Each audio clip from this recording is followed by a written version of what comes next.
रहे भगत सिंह, अमर रहे, अमर रहे। भगत सिंह तेरे अरमानों को मंजिल तक पहुंचाएंगे, भगत सिंह तेरे अरमानों को मंजिल तक पहुंचाएंगे। शहीद आजम भगत सिंह के बलिदान दिवस पर उत्तर प्रदेश के आजमगढ़ जिले की तहसील निजामाबाद के पास भारतीय कम्युनिस्ट पार्टी कार्यालय पर भगत सिंह के सपनों का भारत और साम्राज्यवाद के विरोध में नारे लगाकर उनके चाहने वालों ने याद किया। माहुल कस्बे के पास गनवारा बाजार में एक गोष्ठी के माध्यम से लोगों ने याद किया। इन नारों की गूंज आज भी उतनी ही ताकत रखती है जितनी उस दौर में थी। ये आवाज है उस नौजवान की जिसने अपने विचारों से पूरी पीढ़ी को जगा दिया, भगत सिंह। आज निजामाबाद और माहुल कस्बे में ये नारे फिर से गूंज रहे थे, तो ये सिर्फ एक श्रद्धांजलि नहीं, एक याद दिलाना है कि भगत सिंह का सपना सिर्फ आजादी तक सीमित नहीं था। भगत सिंह का सपना ऐसे भारत से था जहां बराबरी हो, जहां हर इंसान को उसका हक मिले और जहां डर के बिना सच बोला जा सके। तो आइए सुनते हैं इस मौके पर सीपीआई गाजीपुर के पूर्व विधायक एवं उत्तर प्रदेश किसान सभा के महामंत्री राजेंद्र यादव के विचारों को। किताबें पढ़ने का मौका मिला भगत सिंह को, उनका दिमाग उधर गया। इसलिए भगत सिंह इस देश में आज़ादी के समय में इस देश की आबादी 54 करोड़ थी, 20 लाख थी क्रांतिकारी उसमें भाग ले रहे थे। लेकिन कुछ मुट्ठी भर क्रांतिकारी, बड़े पैमाने पर देश के क्रांतिकारी यह सोचते थे किसी तरीके से इनके प्रकार में इस देश से अंग्रेज चला जाए, किसी की सरकार बने। लेकिन भगत सिंह जैसे तमाम साथियों की सोच थी इस देश से अंग्रेज चला जाए, ऐसे भारत का निर्माण किया जाए जिस आज़ाद भारत में रानी मेहतरानी के बच्चे एक टाट पर बैठकर शिक्षा प्राप्त करें, गरीबी अमीरी का खात्मा हो, सबको समानता का अधिकार हो, हर खेत को पानी मिले, हर नौजवान को काम मिले, हर छात्र को पढ़ने का अधिकार मिले। लंबी सोच के साथ भगत सिंह का संकल्प था। इसी कड़ी में भारतीय कम्युनिस्ट पार्टी उत्तर प्रदेश राज्य सचिव मंडल के सदस्य कॉमरेड हामिद अली एडवोकेट ने भगत सिंह के सपनों का भारत के संबंध में क्या कुछ कहा, आइए सुनते हैं।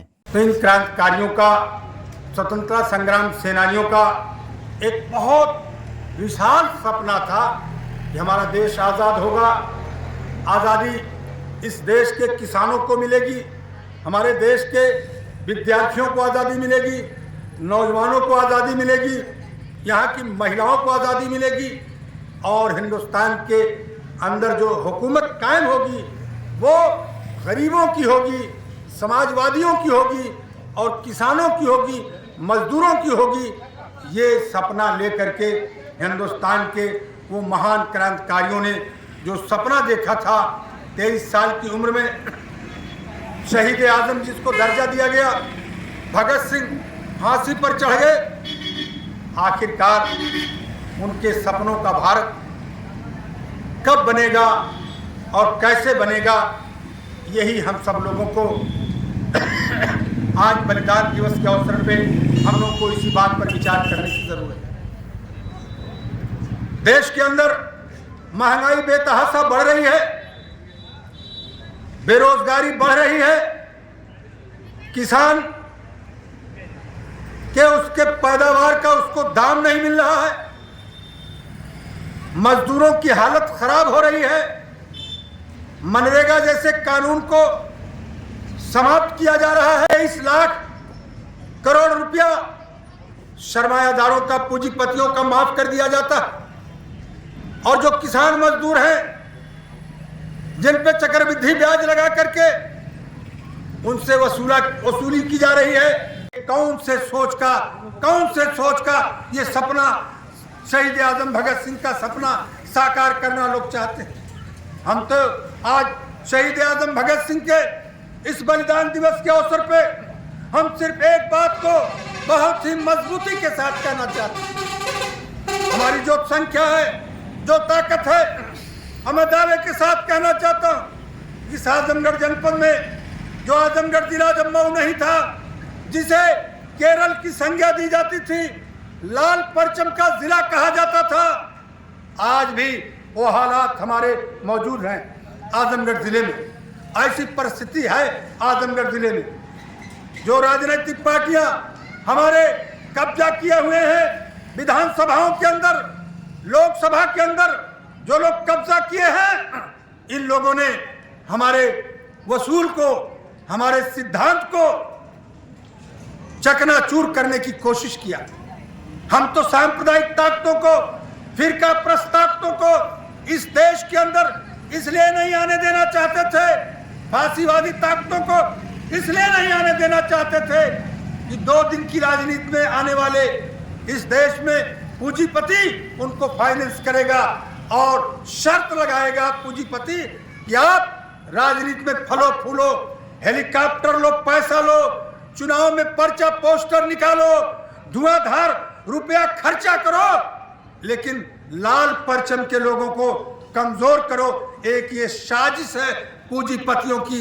इससे सबसे ज्यादा नुकसान अगर किसी का हो रहा है तो किसान का हो रहा है, मजदूर का हो रहा है, दुकानदार का हो रहा है, विद्यार्थी का हो रहा है। गरीब और अमीर के बीच जबरदस्त खाई बढ़ती जा रही है और शहीद आजम भगत सिंह के अरमानों का और उनके सपनों का भारत बनाना होगा तो हमको इस बात के लिए तय करना पड़ेगा कि देश के अंदर वो ताकतें, वो विचार, वो सोच, वो विचारधारा जब तक मजबूत जमीन के ऊपर नहीं आएगी, वो मजबूत धारा नहीं बन के आएगी, जब तक कि हर आदमी को 2 वक्त के रोटी की गारंटी हो, हर आदमी को निःशुल्क उसके बच्चे की शिक्षा की व्यवस्था हो, हर आदमी के परिवार के लोगों की निःशुल्क इलाज की व्यवस्था हो। जब तक ये बातें नहीं आएंगी तब तक शहीद आजम भगत सिंह का भारत नहीं बन पाएगा। और इसी सपने को लेकर के हम सब लोग पूरे देश में शहीद आजम भगत सिंह को याद करते हैं, विचारों के आधार पर याद करते हैं। और उनकी विचारधारा जब तक देश के अंदर मजबूत नहीं होगी और गरीब से गरीब का लड़का प्रतिभावान है, अच्छा है और असेंबली और पार्लियामेंट, जिला पंचायत, ब्लॉक में वो आपकी लड़ाई को ईमानदारी से लड़ सकता है, जब तक हर तरफ से ताकतों को मजबूत नहीं किया जाएगा तब तक शहीद आजम भगत सिंह के सपनों का भारत नहीं बनाया जा सकता। भगत सिंह ने कहा था, क्रांति की तलवार विचारों की शान पर तेज होती है। आज जरूरत है फिर से उन विचारों को समझने की। भगत सिंह के 5 प्रमुख सिद्धांत, समानता, शिक्षा, धर्मनिरपेक्षता, शोषण के खिलाफ आवाज और जागरूक समाज, ये सिर्फ किताबों की बातें नहीं हैं, ये आज के भारत की जरूरत है। जब भी कहीं अन्याय दिखे, जब भी किसी का हक छीना जाए तो याद रखिए यही वो पल है जहां भगत सिंह के विचार जिंदा हैं। जय आजम भगत सिंह अमर रहे। राजगुरु सुखदेव को लाल सलाम। जय इनकलाब जिंदाबाद।